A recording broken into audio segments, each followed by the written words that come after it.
آج یوم تقریر کے موقع پر ہم ریاست جموں و کشمیر کی عوام کی جانب سے پاکستان کے 24 کروڑ عوام کو، پاکستان کی حکومت کو، پاکستان کی مسلح افواج، بری بحری اور فضائیہ کو مبارکباد پیش کرتے ہیں۔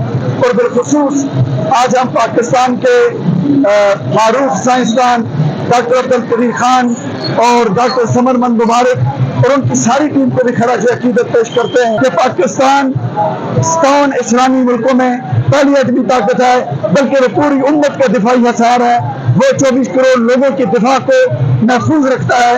اور آج ہم اس موقع پہ پاکستان کے لوگوں کو، اسلامی جمہوریہ پاکستان کو مبارکباد پیش کرتے ہیں۔ 28 مئی 1998 کو پاکستان میں قابل تفصیل فوج بنا۔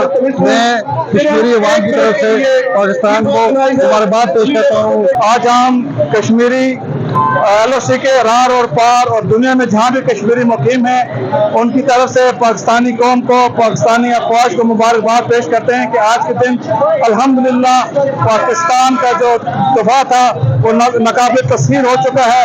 اور آج میں ہم تمام ایٹمی سائنسدانوں کو مبارکباد پیش کرتے ہیں کہ جنہوں نے اپنی انتھک سے آج پاکستان کو اس میچ پہ کھڑا کر دیا کہ دنیا کا کوئی بھی دشمن چاہے وہ جتنا بھی طاقتور ہو وہ ہمارے پاکستان کی طرف آنکھ اٹھا کے نہیں دیکھ سکتا۔